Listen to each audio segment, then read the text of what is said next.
अब HTML के साथ हम CSS को यूज करके ना पूरी वेबसाइट बना सकते हैं। ठीक है, कैसे बनानी पड़ेगी आपको ना, 3 तरीके हैं यूज करने के। HTML की फुल फॉर्म क्या थी? Hypertext markup language. CSS की फुल फॉर्म है cascading style sheet. Cascading style sheet, ठीक है, कैस्केडिंग स्टाइल शीट बताता हूँ इसका। पहले इसका नाम देते हैं index.html। अब यहाँ पे अपन क्या करते हैं, सर्च करते हैं CSS stand for cascading style sheet, है ना, कास्केडिंग स्टाइल शीट। CSS का यूज क्या होता है? CSS का यूज होता है लाइक कलरिंग करने के लिए, स्टाइलिंग करने के लिए। ठीक है, तो आपने क्या करना है, सबसे पहले यहाँ पे ये लगा दिया, ठीक है, और CSS लिखना स्टार्ट करते हैं। तो यहाँ पे लिख देता हूँ मैं। पहले क्या करेगा, हम 3 तरीके के CSS यूज करते हैं, इनलाइन, इंटरनल, एक्सटर्नल। क्या? इनलाइन, इंटरनल, एक्सटर्नल, 3 तरीके की CSS होती है। सबसे ज्यादा यूज होने वाली CSS है एक्सटर्नल CSS, ठीक है, क्योंकि वो लाइट वेट होती है। ठीक है, कैसे करते हैं, पहले आपने यहाँ पे सब कुछ कर लिया, देन आपके बाद इसमें यहाँ लिखना है लिंक। ठीक है, लिंक HREF, ये फाइल का नाम कोई भी नाम रख सकते हैं। मैं इसका नाम style.css रख रहा हूँ, और रिलेशन स्टाइल शीट, ये लिखना है। ठीक है, अब ये हो गया कॉल कराने के लिए, एक्सटर्नल CSS को कॉल कराने के लिए। अब आपको एक कंट्रोल N करके नई फाइल लेनी है, इसका नाम देना है style.css। देखो यहाँ पे हमारे पास बॉडी है, अब मुझे बॉडी कॉल करानी है, तो बॉडी बैकग्राउंड कलर टमाटो, मैंने ये लिखना है। ये तरीका है CSS लिखने का। नाम, मतलब इसका नाम ऐसे बोलते हैं सिलेक्टर, ये हो गया स्कोप, ये हो गई प्रॉपर्टी, ये हो गया कॉलम, ये हो गई वैल्यू। ठीक है, चेक करें काम कर रहे हैं। राइट क्लिक करते हैं, यहाँ पे जाके रन कराएंगे इस वाली फाइल को, HTML को, ओपन विथ लाइव सर्वर। तो देखो आ गई, क्लियर है। अब आते हैं हेडर, हो गया, ये क्या हो गया, हमारी पूरी बॉडी हो गई। ठीक है, अब आते हैं यहाँ पे हमें क्या चीज चाहिए, H1। ठीक है, क्या लिख दिया मैंने, हिमांशु। अब मुझे H1 में क्या करना है, हिमांशु जो लिखा रहा है इसका कलर चेंज करना है हिमांशु का, तो ये लिखेंगे H1 कलर, स्मॉल में लिखना है, कैप्स लॉक में मत लिखा करो, वाइट। तो क्या हो गया, इसका कलर हो गया वाइट। ठीक है, आ गया समझ में।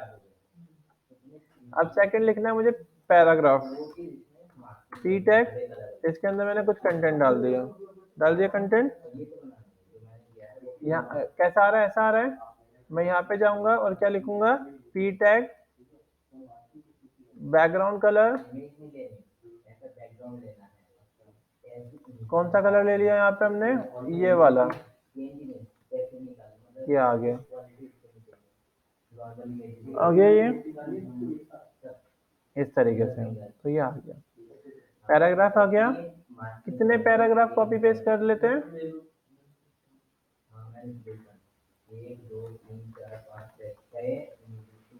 क्या आ रहे हैं। ठीक है, इतना समझ में आ गया, समझ में आ गया ना ये सारी चीज। अब मुझे font colour, background colour change करने के लिए क्या लिखना है, बैकग्राउंड। फॉन्ट कलर के लिए करना है कलर। एक स्टेटमेंट लिखने के बाद यूं लिखना है कलर वाइट, यानी एक ही के अंदर कई सारी चीजें लिख सकते हो, सेमी कॉलम लगा लगा के, तो कलर क्या हो गया, वाइट हो गया सबका। ठीक है, अब आते हैं सेकंड, बैकग्राउंड कलर चेंज करना आ गया, कलर चेंज करना आ गया। स्पेसिंग, स्पेसिंग दो तरीके से दे सकते हैं, एक आउटर एक इनर। अगर इनर स्पेसिंग देनी होती है तो क्या लिखेंगे, पैडिंग, उसे बोलते हैं पैडिंग। तो मैंने सिर्फ पैडिंग लिखा यहाँ पे और 20 पिक्सल कर दिया, तो स्पेसिंग आ गई, आ गई, क्लियर है इतना। तो पैडिंग लगा दी हमने। कलर मैं ब्लैक ही रख लेता हूँ ना, कलर ब्लैक। तो ये हमारा इस तरीके से आ रहा है। ठीक है, यहाँ पे H1 का बैकग्राउंड कलर दे देते हैं, बैकग्राउंड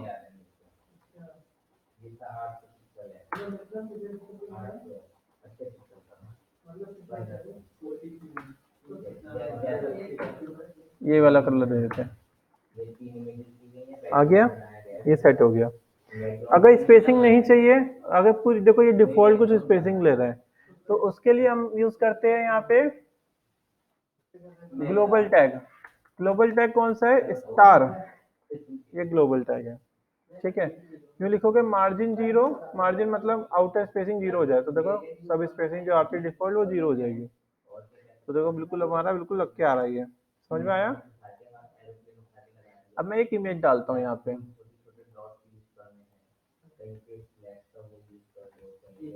ये वाली इमेज लगाते हैं, हाँ गई वाली इमेज, ये भी। इसको मैंने क्या करा, अपने फोल्डर में डाल दिया। क्या नाम है हमारा फोल्डर का नाम? हिमांशु लेआउट। इसमें मैंने यहाँ डाल दिया। नाम क्या है इसका? बैनर। तो यहाँ पे आते हैं और ये लिखते हैं IMG SRC banner dot PNG और बंद कर दिया। तो यहाँ पे इमेज आ गई, देखो इमेज आ गई यहाँ पे।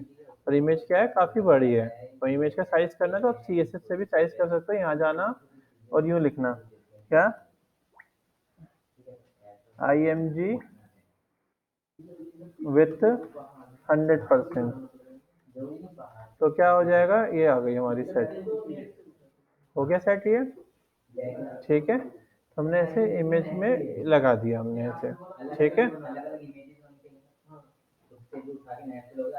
हमने और क्या क्या सीखा था? टेबल बनानी सीखी थी, किसी की भी CSS दे सकते हैं ऐसे, ठीक है। अगर मैं यहाँ पे लिख दूँ विथ 25%, तो क्या हो जाएगा? स्क्रीन का 25% पार्ट ले लेगा, 25% पार्ट ले लिया, ठीक है। इसको मैं अगर कॉपी कर लूँ 4 बार, 25, 50, 75, 100,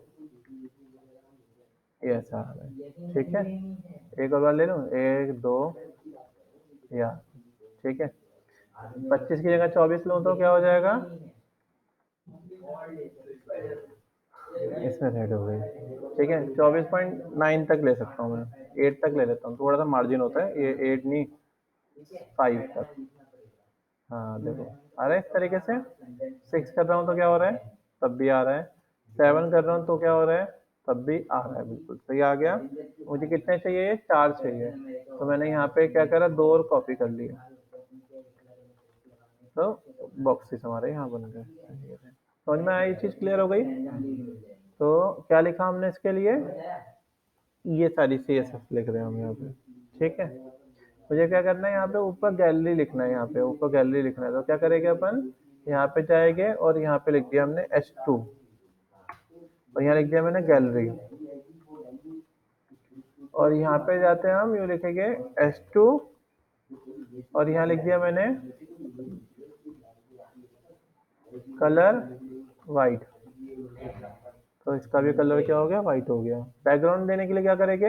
बैकग्राउंड, बैकग्राउंड ब्राउन, ऐसे, तो बैकग्राउंड ब्राउन हो गया, ठीक है। स्पेसिंग देने के लिए क्या करेंगे? पैडिंग, पैडिंग 20 पिक्सल, तो पैडिंग स्पेसिंग आ गई, ठीक है। ऊपर वाले में स्पेसिंग देनी है तो क्या करेंगे? यहाँ लिख देंगे पैडिंग, पैडिंग 20 पिक्सल, मतलब हर एक के सेमी कॉलम दे दे के अलग अलग प्रॉपर्टी डाल सकते हैं। तो ये देखो ये आ गया हमारा, तो ये इस तरीके से हमने इसे सेट कर दिया। आया समझ में ये चीज़? तो यानी हम यहाँ पे लिखेंगे और यहाँ पे वो देंगे। ऐसे ही मैं फॉर्म बनाता हूँ, फॉर्म, फॉर्म बंद कर दिया। यहाँ जाएंगे, फॉर्म लिखा, इसकी विड्थ दे दी 250 पिक्सल, इसकी बैकग्राउंड दे दिया ये, और इसकी हाइट दे दी 400 पिक्सल। तो ये हमारा ये फॉर्म आ गया। आगे समझ में? ये कुछ होता है ना, कभी आप इसमें मतलब पिक्सल लगा दे रहे हो, कभी आप हाँ वो लगा दे रहे हो पिक्सल, percent। राइट। देखो अगर विथ होती है तो हम पिक्सल यूज करते हैं, ठीक है। हाइट होती है तो हाइट हमेशा ना, हाइट पिक्सल में यूज करो मत करो, आप तो मिनिमम हाइट का यूज करो, हाइट का मत यूज करो, मिनिमम हाइट यूज करो, ताकि मोबाइल में दिक्कत ना करे। विथ में सिर्फ वही होता है क्या चीज? पिक्सल। पिक्सल यूज करते हैं विथ में, राइट। विथ में परसेंटेज यूज करते हैं। विथ में परसेंटेज हाँ, था। विथ में परसेंटेज, हाइट में पिक्सल यूज कर सकते हो, ठीक है। पर हाइट मत यूज किया करो, फिर मिनिमम हाइट यूज किया करो, मिनिमम। इसमें तो आपने पिक्सल यूज कराया ना कहाँ? विथ में। विथ में कहाँ यूज किया है? अच्छा, ये नहीं, आपको वैसे ना यूज नहीं करना चाहिए। पता है क्या होता है, मोबाइल के हिसाब से बनाओगे तो दिक्कत करेगा, इसलिए आपको परसेंटेज यूज करना चाहिए, ठीक है। तो देखो ये ऐसा आ रहा है, समझ में आया? वो क्या होता है, पिक्सल का मतलब एग्जैक्ट साइज, मतलब वो मोबाइल में भी वैसे ही रहेगा, सिस्टम में भी वैसे ही रहेगा। और परसेंटेज का क्या मतलब, वो फ्लेक्सिबल हो जाएगा मोबाइल में। देखो अभी मैं मोबाइल में चेक करूंगा तो मोबाइल में देखो ये क्या हो रहा है, फ्लेक्सिबल हो रहा है, ये देखो रिस्पॉन्सिव हो रहा है ना। अगर ये क्या होता, ये पिक्सल में होता, अगर मैं इसको पिक्सल कर दूं 300 पिक्सल ऐसे कर दूं, तो क्या हो जाएगा, ये देखो मोबाइल में यहाँ तक तो सही आ रहा है, ठीक है। अगर मैं इसे बढ़ा दूं 900 पिक्सल, तो ये देखो स्क्रीन से बाहर निकल रहा है, ठीक है। और 100% कर दूंगा तो फुल स्क्रीन आएगा, ये देखो फुल स्क्रीन आ रहा है, ठीक है। तो इसलिए हम इस तरीके से यूज करते हैं, तो परसेंट का यूज करना है ना। परसेंटेज का यूज करते हैं। आगे समझ में चीज क्लियर हो गई ना। तो इस तरीके से हम CSS लगाएंगे।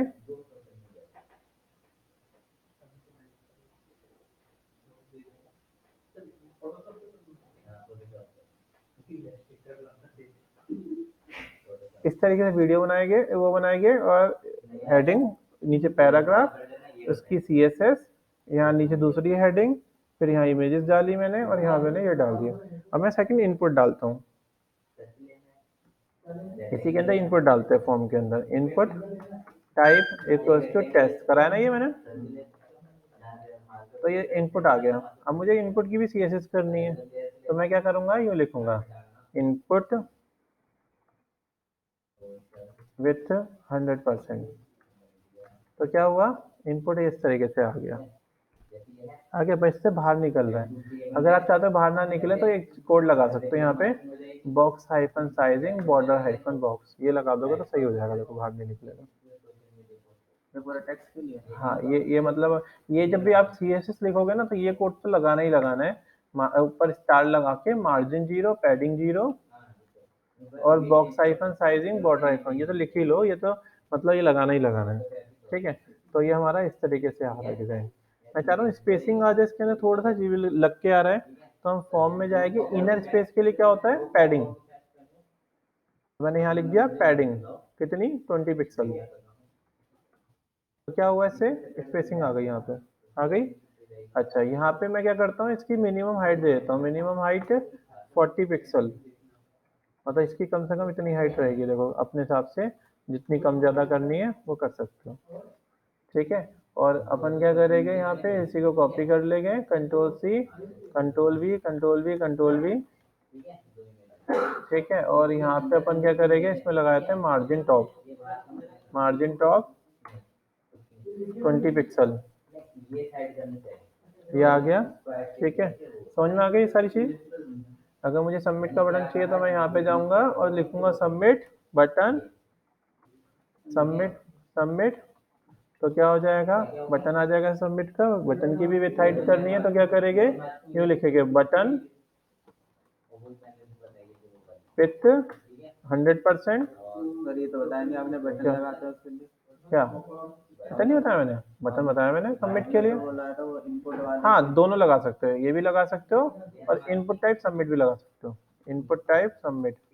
सबमिट ही लगाना चाहिए, पर मैं सबमिट लगा दूंगा ना तो देखो ये डिफॉल्ट ही वो ले लेगा, मुझे इसकी CSS देने की जरूरत ही नहीं पड़ेगी। दिखाता हूँ, मैं इसको हटा ही देता हूँ, फिर ये ऑटोमेटिक क्या करेगा, ये उसी का साइज ले लेगा, क्योंकि इनपुट ही तो है ये भी, ठीक है। तो ये देखो इसका साइज भी क्या हो गया, सबमिट का ऐसा ही हो गया, ठीक है।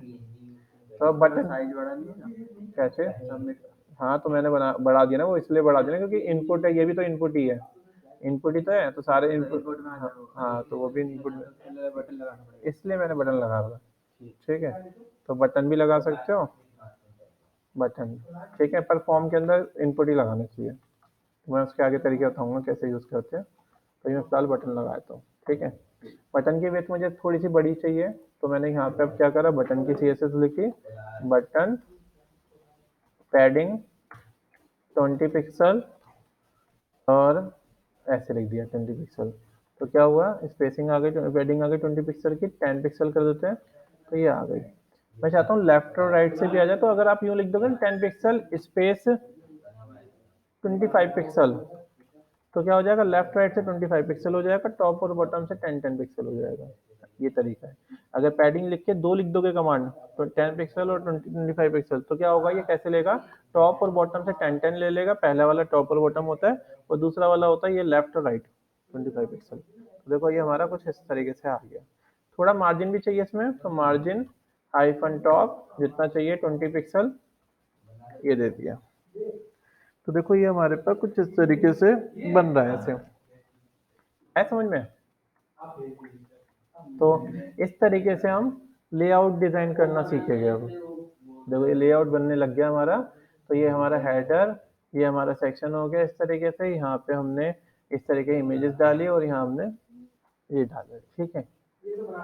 टेबल बनानी सिखाई थी मैंने, इसके बाद मैं टेबल बनाता हूँ। टेबल, टेबल बन, ठीक है। टेबल की CSS देके देखते हैं क्या लिखेगा यहाँ पे, टेबल विथ 70% मिनिमम हाइट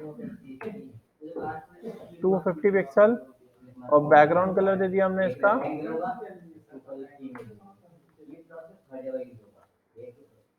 यहाँ पे टेबल, ठीक है।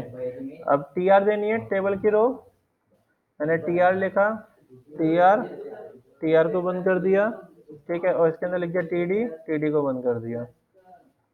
TR की with 100%, minimum height 40 pixel, background colour मैंने क्या करा, बैकग्राउंड कलर ना यही वाला कॉपी कर रहा हूँ और इसी का थोड़ा डार्क कर देता हूँ। यहीं से भी मैंने यहाँ से यूँ करके डार्क कर दिया, इसको कॉपी किया, Ctrl+C Ctrl+Z किया और यही कोड मैंने यहाँ लगा दिया, मतलब बैकग्राउंड कलर लगा दिया। तो ये देखो TR ऐसी आ रही है इस तरीके से टेबल की रो, ठीक है। अब मैंने क्या करना है, इसके अंदर TD लिखना था, TD लिख दिया एक और एक ये दो।